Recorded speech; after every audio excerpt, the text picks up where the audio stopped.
Hello and welcome back to Reddit Revenge. Landlords are assholes, that much is common wisdom. But if you've only ever dealt with residential ones, you've barely scratched the surface. The true predators lurk in commercial property. These people don't just want rent. They want to bleed you, nickel and dime you with made-up charges, and strut around like kings of brick and mortar.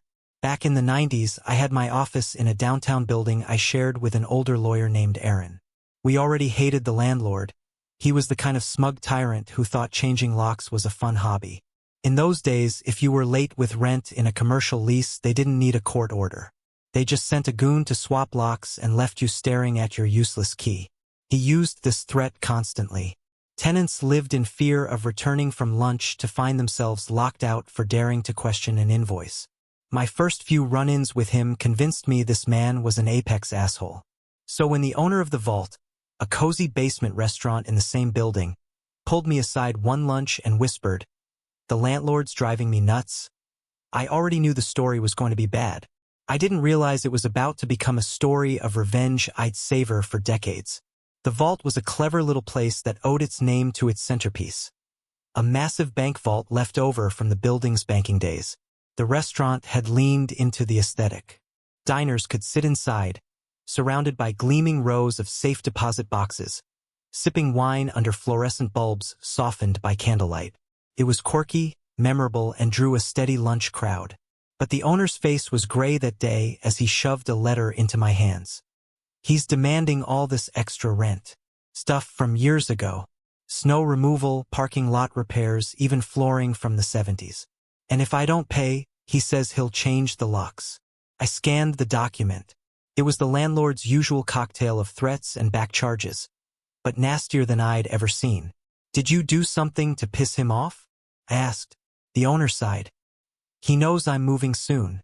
He wants to milk me before I go. And worse, he's threatening me over the vault." My eyebrows shot up. "He wants you to take it with you?" The owner gave a bitter laugh. "It weighs 100 tons. But the lease says I have to remove it and restore the space. If I leave it, he'll sue." When I got back upstairs, the lease was waiting on my desk. It was a nightmare, a Frankenstein of renewals and assignments dating back to just after World War II, when the bank first leased the space and installed the vault. Somehow, through layers of renewals, the landlord had maneuvered the restaurant into inheriting obligations no sane tenant would accept. Buried in the fine print was a clause requiring the tenant to remove the vault at lease end, an impossible task. No big deal, I thought at first. Let the company default. It's just a shell. What can he do? But then I hit the guarantee clause. The owner had personally guaranteed the lease. If the landlord sued, he wouldn't just be suing a restaurant shell. He'd be suing the man himself. That guarantee turned a bad lease into a financial death sentence. Moving the vault and restoring the space would cost a fortune. Money my client didn't have. I leaned back, pinched the bridge of my nose, and realized the case was hopeless on its face. Still, hopelessness has a way of stirring creativity when a bully is involved. The restaurant owner was already half defeated when I called him. "I'm screwed, right?" he said, his voice hollow. My other lawyer told me the same. No way out. I let him stew for a beat before I said, "I can save you, but it's gonna cost." He perked up instantly. "How much?" $5,000 for the legal work, and another 1,000 for an agent. He blinked. "Agent? What kind of agent?" "Real estate. You'll see."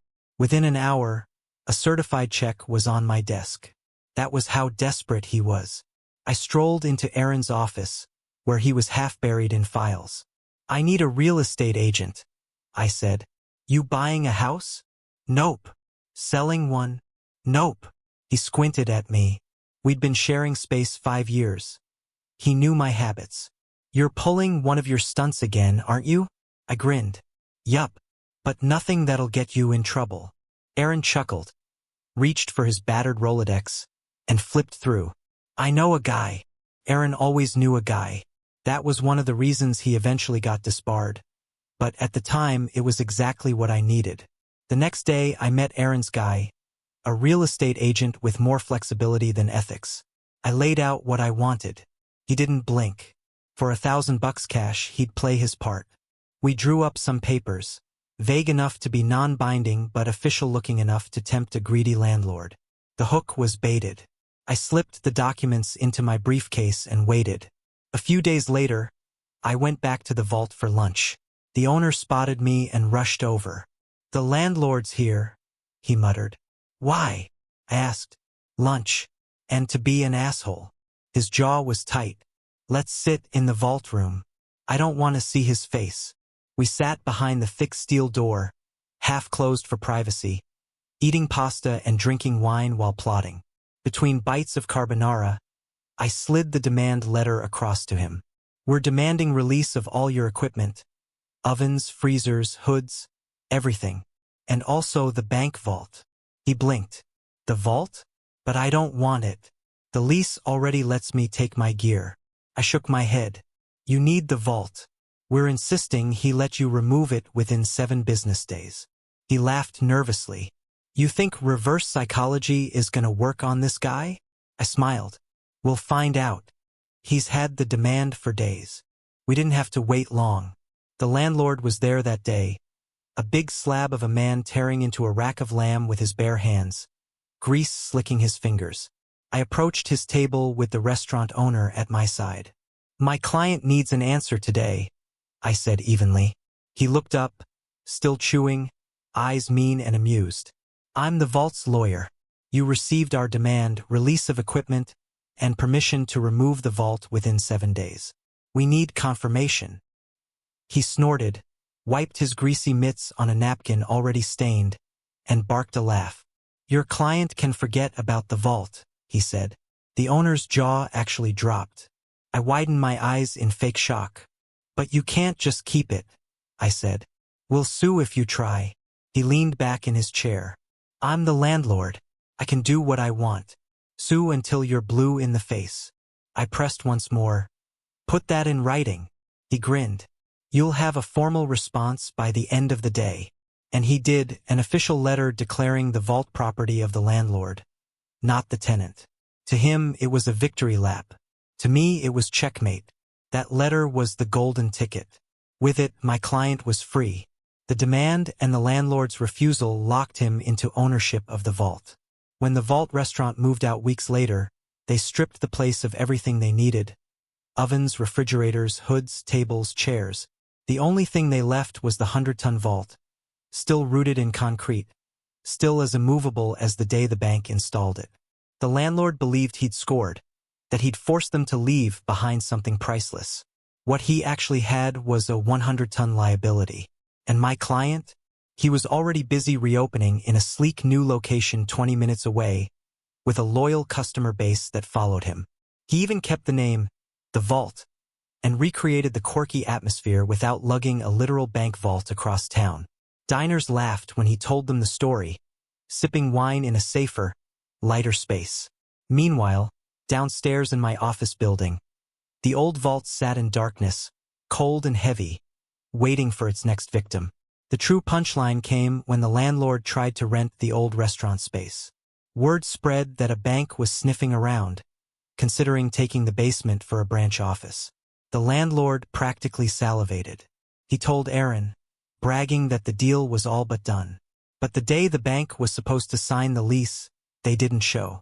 They had taken one look at the vault clause and the landlord's ownership claim, and bolted. He went ballistic, stomping through the building, demanding to see me. When he finally cornered me, his jowls quivered with rage. "I know it was you," he barked. "That offer from the agent, the whole thing, it was a trick. You set me up so your client could sneak out and dump that vault on me.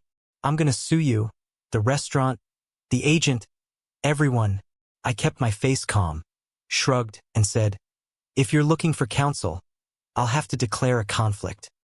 His face went purple as he stormed off, swearing he'd bury us all. But deep down, we both knew he had nothing. And indeed, he did nothing. Because what could he do? He had no contract, only a flimsy letter of intent I'd drafted. Just enough to bait him into claiming ownership of the vault in writing. The deal he thought he had with the bank evaporated the moment real lawyers read that letter. It was non-binding, incapable of being enforced without a signed lease. And without that lease, he was stuck. He couldn't pawn off the vault on anyone else, couldn't demand removal costs from my client, and couldn't explain why the space sat empty month after month. I'd played to his greed, his arrogance, his habit of bullying tenants into submission, and he had walked straight into the trap. The irony was delicious. The man who loved to change locks on others was now locked in with a 100-ton monument to his own stupidity. Every time I walked past the faded, "For rent" sign in that window, I smiled. Revenge doesn't always need fireworks. Sometimes, silence and vacancy are louder. Months turned into a year, and still the basement remained empty. The landlord tried showing it to potential tenants, but the vault was always the deal-breaker. Removing it would cost a fortune, and nobody wanted to shoulder that burden. He couldn't pin it on the restaurant anymore. He'd claimed ownership in black and white. The place became a ghost, a sad little corner of the building everyone avoided. Aaron, ever the gossip, kept me updated. "He's still cursing your name," he'd chuckle. "Still insists you tricked him." I'd just smile, sip my coffee, and remind him, "Tricked? No, he tricked himself. I just held up the mirror." My client thrived in his new spot, business booming, freed from the weight of an impossible lease. He never forgot that $5,000 was the best money he'd ever spent. For me, it was another file closed, another bully disarmed. But it stuck with me, the image of that landlord raging in an empty basement, trapped by his own arrogance, staring at a vault he could never use and never move. What made it perfect wasn't just the win, it was the poetry of it. The vault had started as a selling point, a quirky centerpiece for a restaurant. Then it became a weapon, a threat wielded by a greedy landlord to squeeze money out of a tenant ready to move on. And finally, it became his prison, a liability he could never shake, a monument to hubris carved in steel and concrete. I still remember his face, greasy hands wiping on that napkin, laughing at us as if he had all the power. Weeks later, when he screamed that he knew it was me, I realized I'd given him the one thing he could never forgive: humiliation. In his world, power was everything, and I'd taken it away without ever raising my voice. He wanted to crush tenants. Instead, he crushed his own chances. The vault lived on as a restaurant, beloved in its new location. But in the basement of my old building, the original vault sat like a tombstone, a reminder that sometimes justice comes not in courtrooms, but in clever traps sprung at the right time. In the end, the revenge wasn't about legal brilliance or courtroom drama. It was about understanding the psychology of a bully and letting him destroy himself. I gave him just enough rope, and he tied the knot with a flourish. The landlord who loved to slam doors on others ended up locked in a deal he couldn't escape, burdened by 100 tons of steel that mocked him every time he looked at it. For me, it was one of the sweetest victories of my career, not because I outsmarted him, but because he never realized until it was too late. That's the beauty of poetic justice. It doesn't announce itself, it lingers, like an empty basement with a faded sign and a vault that will never move. Now I want to hear from you. What would you have done in my shoes? Would you have fought him in court, or found a way to let him trap himself? Drop your thoughts in the comments. I'll be reading. And if you enjoyed this story, don't forget to hit like, subscribe, and ring the bell so you don't miss the next one. Share it with someone who loves a clever revenge tale. Thanks for watching, and remember, greed is the heaviest vault of all.